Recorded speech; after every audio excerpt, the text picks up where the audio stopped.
It would take me far longer to enumerate the virtues of that performance than the small number of suggestions that I'm prepared to make.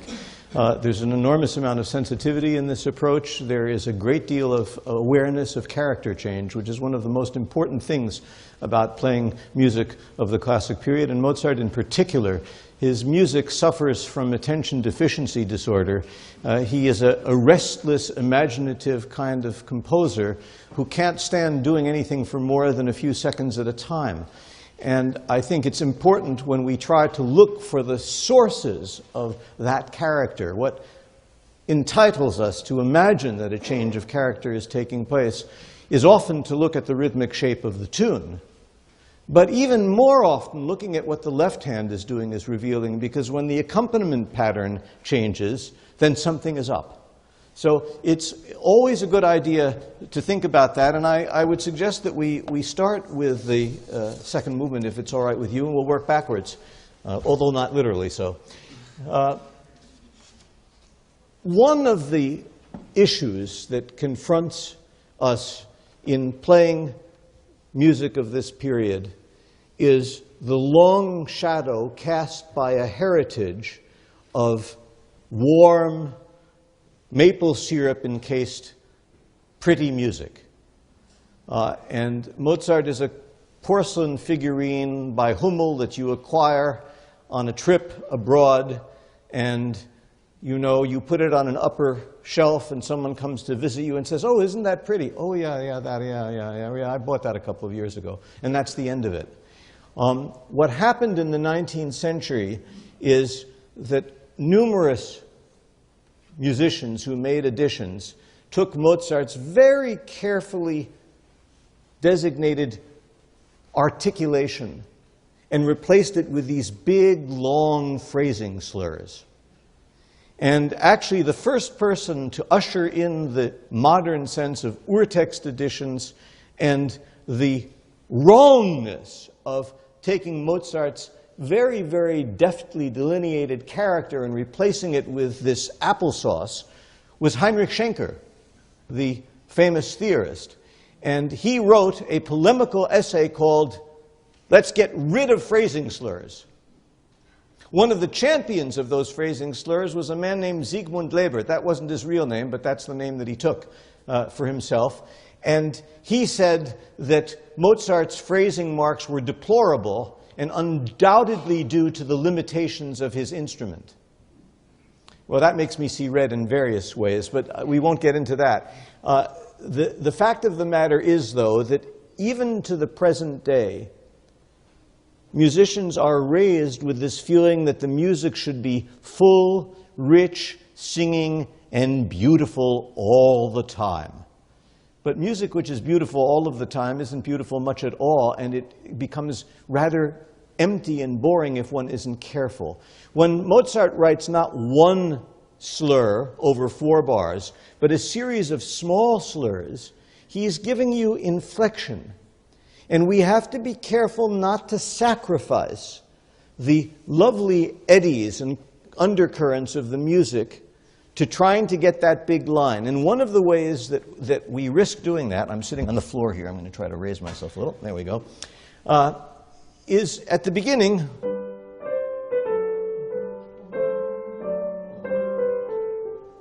you know, he writes a slur, and a slur.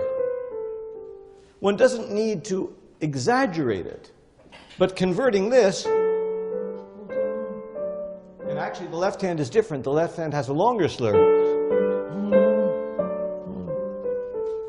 No less a witness than Mozart's own father, Leopold, wrote in his violin method that every slur is a diminuendo, so that the sounds, the tones under a slur should get gradually softer, and he says also that the last note under the slur is both softer and shorter than the others.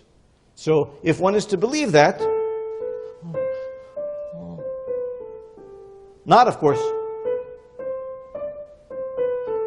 because Mozart himself criticized his star pupil, Josefa von Auernhammer, and said, "The girl's a nightmare, but she plays like a dream. Only one thing eludes her, true cantabile playing. She chops up everything."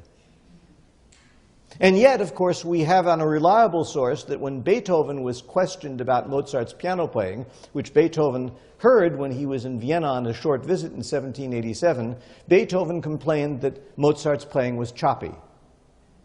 And you wonder how this can be so. Well, it can be so because the way we perform is evolving. And Beethoven is moving in a direction of more integrity in longer phrases. So I would be careful not to do something like that. Yes, it helps project the line forward, but at the expense of something which is, I think, intimate and tender. Back to you.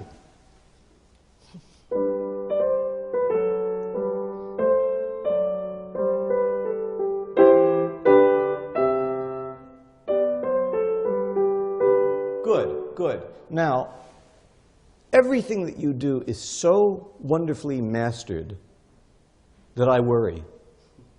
I worry because I'd like to feel a little bit more spontaneity, a little bit more volatility, a little bit more delight. You have to be careful. If you play short notes with the same energy as you play long ones, they're going to sound louder, and you'll get this. Whereas, in fact, this is a decoration of this, which is a decoration of this. Because the piece just goes. So,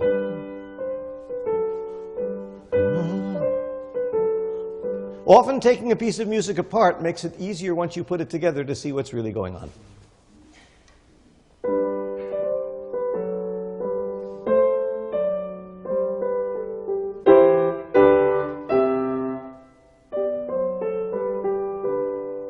And as I'm very fond of saying, please, when you get to the cadence, smile.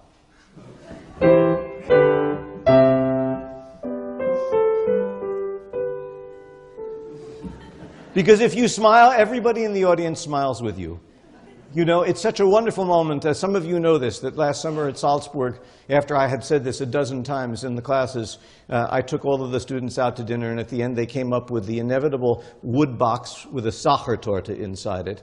And written on the Sachertorte was, "Don't forget to smile at the cadences." So I hope all of you, those in this room and those of you watching through the internet, will remember to smile at the cadences. Let's, yeah. No, you see, that is very dangerous, what you're doing. You're trying to make the music elegant. And Mozart has just been singing. And suddenly, the C major is kind of a surprise. And to do this is to make it harmless. You know, it's elegance which actually works against the whole chiaroscuro idea of suddenly something quite energetic and buoyant, and then followed by, no, sorry, folks, nothing to get worried about. You know, it's okay. Just got a little enthusiastic there. Huh? All right. Let's go on. How about...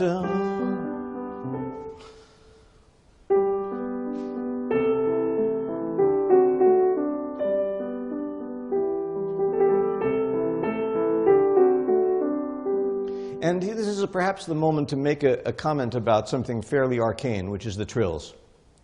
Two things to be said about trills. First of all, I would not assume that there is no termination on the trill just because none is written. I would not make that assumption. The evidence is on the side that everybody knew that you played terminations to trills. Brahms wrote in his first piano concerto no terminations because he expected everyone to play them. And then he found out, to his horror, that nobody was playing them because it was the 1850s. So when he went and made the four-hand piano reduction of that to make a little extra cash on the side, he put the terminations in. But who of us has ever looked at the four-hand piano version of the first piano concerto? So there's still people who play instead of... So if it's still going on in 1855, I think it's a good bet that in 1778 or 1779, it's happening here. So therefore, not only will you play, but there's yet something else to be said here, and this is very, very arcane.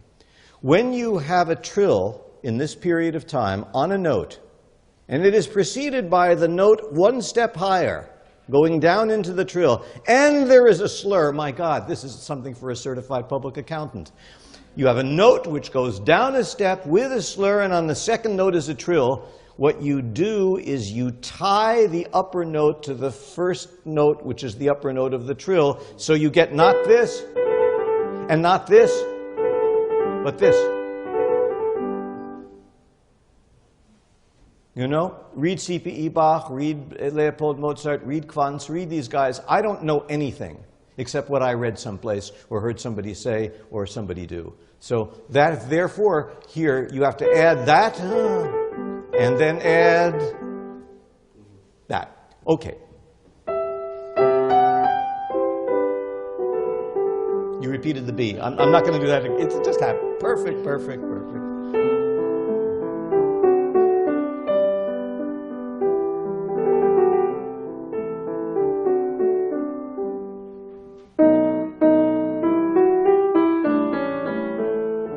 So this is the old trick. You want to go someplace. You think that the audience is not going to want to go where you want to go. So you propose to go to a place that you know they're not going to like.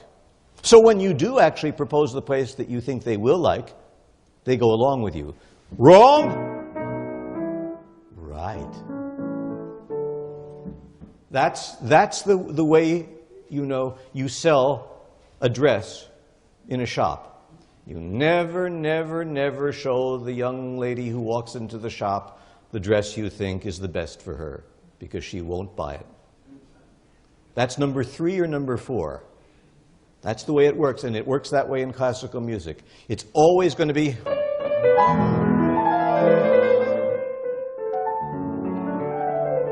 Oh, yes. Very good. So, you know, the fact that he makes it even more elegant by having this and this and...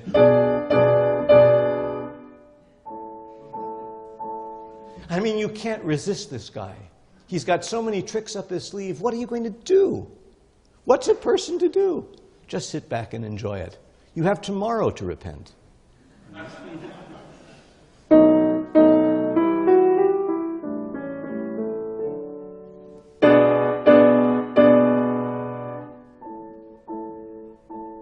Right, and listen to orchestral sounds. You know, this is tutti. Now you've got 2 oboes and 2 horns. You don't want to play, because then all 4 voices are alike. You need the pungent sound of 2 oboes and the sound of horns. See, and together, that suddenly conveys why Mozart has the idea of writing that sonority.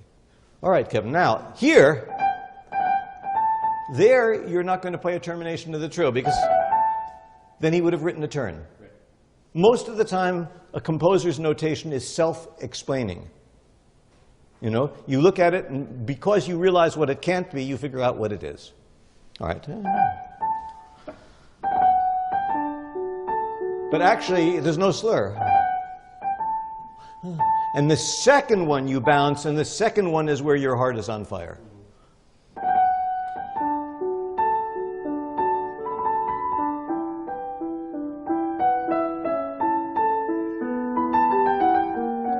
Yeah, I prefer Mozart's G major chord, actually.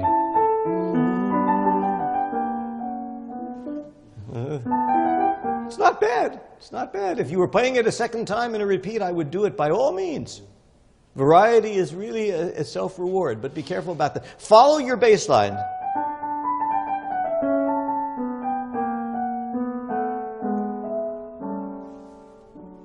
It's such a lovely journey, and the audience should be as delighted by the left hand as it is by the right.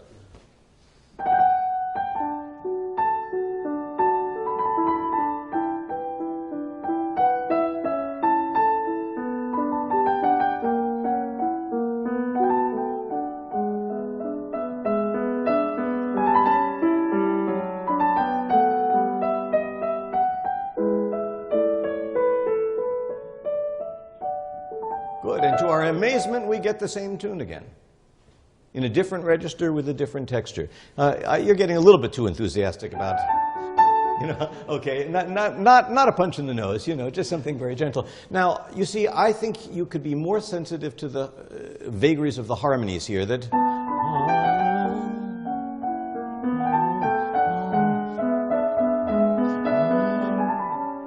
And don't be ashamed every once in a while to play the right hand a little late. If you do it all the time, I'll kill you, and so will everybody else in the audience. But if you do it once in a while, it's a good thing. All right, I'm mindful of the time which rushes on. Above all, you know, you play so musically and with such a sense of awareness, loosen up. You know, give a sense not only that you're telling a story, but a story in which you have not memorized the joke word by word. You see, that's the thing. And the way the first movement of this sonata begins, the Germans have this funny expression. They say, one falls with a door into the house. If you want to know what that means, it means, you know, open the door and forget to take your hand off the doorknob. As that happens and you push, you're going to find yourself on the floor. And Mozart starts this piece without any idea of what he's going to do.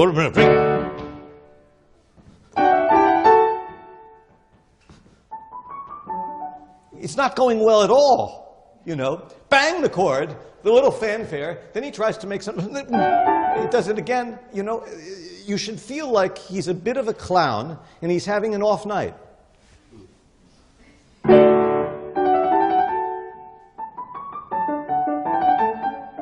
Yes, and for a minute,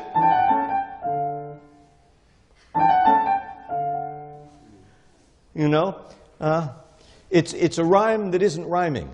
So everything about it is a little bit strange. And by the way, separate.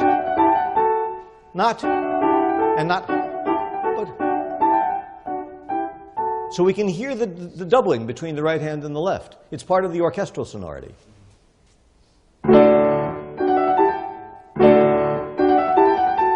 Yes, you see, your right hand is terrific. You see, here it goes, and your left hand is going to sleep.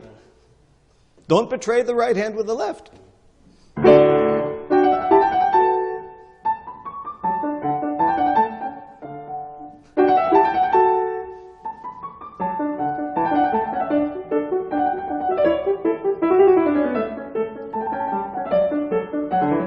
Yes, and this as witty as possible, because no one expects you to do that. They expect you to.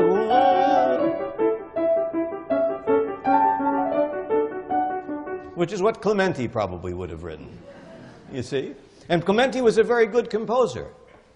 And Mozart was very resentful of Clementi and his double thirds that were so good. He said, he's a charlatan like all Italians, which showed that he was really feeling the heat, you know. But anyhow, this restless...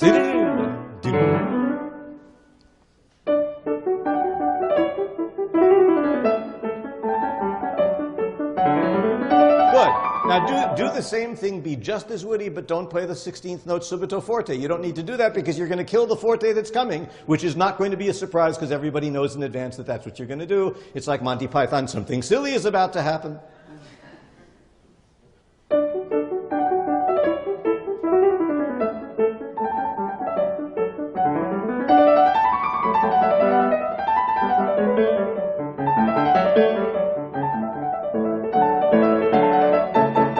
Yes, and what's the purpose of those chords? I think it's to make noise.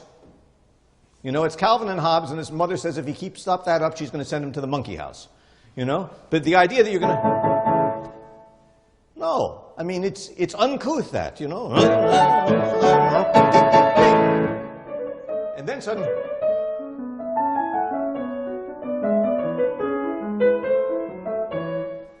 Every single note is wrong. And he puts his finger in your eye over and over.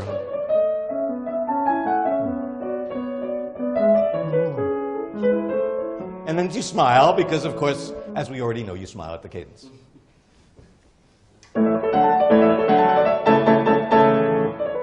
Yeah, but breathe. Let the audience recover from the shock of how disrespectful you just were.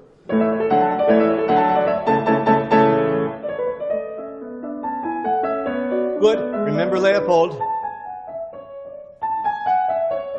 Let it go.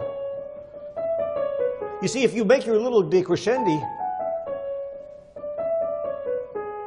It makes all the appoggiaturas much more flavorful.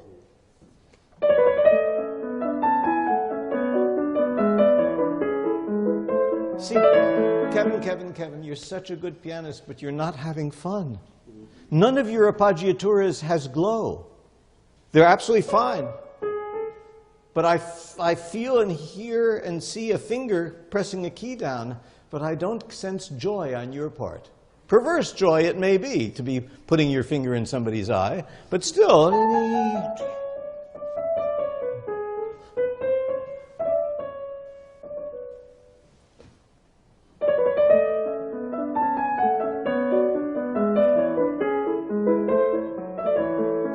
Okay, now we're getting someplace, but every single one of them is the same.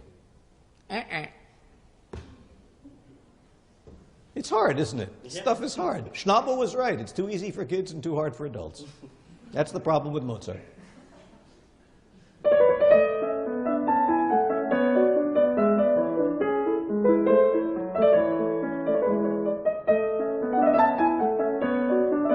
Good. And make sure that the trills don't suddenly jump out like that. You know, they have to be lighter. Yeah?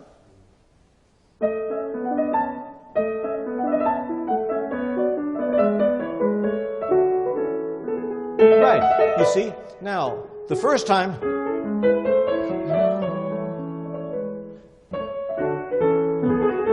second time different, because it's over now. You know, and you're saying to everybody, sorry, got to catch my train. So my teacher, Nadia Boulanger, said, don't ever be sentimental at the cadence. You know, so just straightforward and matter of fact.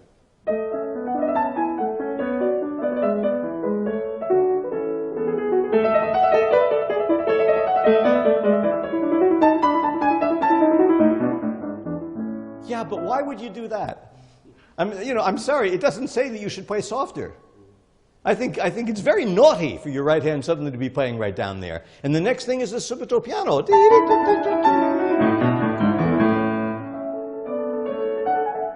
But if you already prepare it, then it's telling, hey, you know, I'm about to tell you the punchline of the joke, so listen carefully. It's going to be on the final exam. Uh-huh.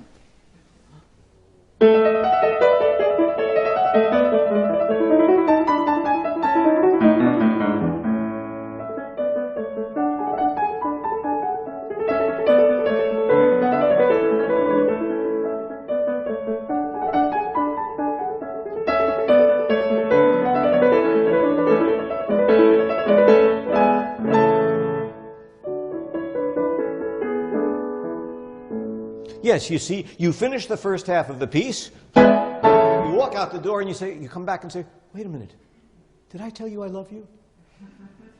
He's a stinker. He's a stinker, this guy. But then he comes back like a little boy and he does something like that and our heart melts. So finish it. And this,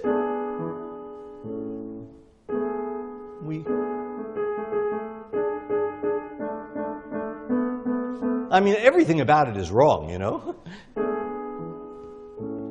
Except there's something about it very, very touching. And of course, the second time around, he does himself one better. Why does he do that? Because we already know he's going to come back and give us a kiss. So that's not enough, you see. If these kinds of people, dear Kevin, wanted to write the best music that was being written, they would not have had to write music this good. 1/10 this good, it would be better than anything else around. What drove these people was a compulsion to write music that was so imaginative, so colorful, so lively, so dramatic, so reflective of your and my condition, that everyone else would just give up. You know? I mean, this afternoon, we've got Mozart, we've got Bach, we've got Beethoven, we've got Schubert. They must be responsible for hundreds of thousands of suicides by other would-be composers who took a look at this stuff and said, what's the use? So the unexpected nature of this, and the fact that when you get to the end, say, of course he was going to, and I fell for it. I did, but still, it was wonderful. Yeah. All right, my friend. We are on a collision course with time. This is really wonderful. Keep the character in the playing. Think a little bit more about your touch. Understand that you speak from the heart and from the deepest part of your dramatic essence when the fingertip comes into direct contact with the bottom of the key. There is no truth to piano playing, to piano sonority, that does not emerge from the engagement of that finger pressure at the very bottom. Because if it's somewhere in the middle, it's washed out, it's pale, it lacks, as Shakespeare once said, a local habitation and a name. This is what we must do. We must restlessly seek the character of the sound that corresponds with these wonderful small slurs and wedges and dots and other things, the pianos and the fortes. And I would also urge you not to use the soft pedal unless it's A, pianissimo, and B, you want something absolutely extraordinary. You know? Because not even every pianissimo should be played with soft pedal. Clifford Curzon, one of the great pianists of the 20th century, had, according to Harold C. Schoenberg, who wrote a rather famous book about pianists, 20 shades of pianissimo. And maybe the 20th was the one that used the left pedal. And the only pianissimo in the two movements that you played were the last bar and a half of the second movement. So, again, what I believe is that if you play Mozart and Haydn and early Beethoven too prettily, it becomes harmless.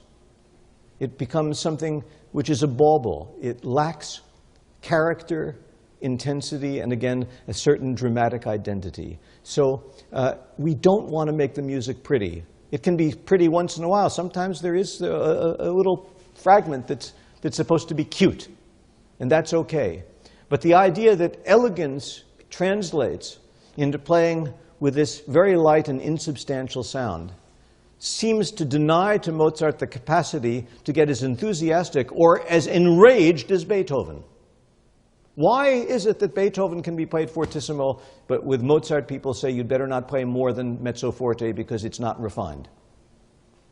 Well, I think it depends on the message. So maybe something to think about a little. Kevin, thank you. Thank you, bravo. Bravo. Terrific. You get your music.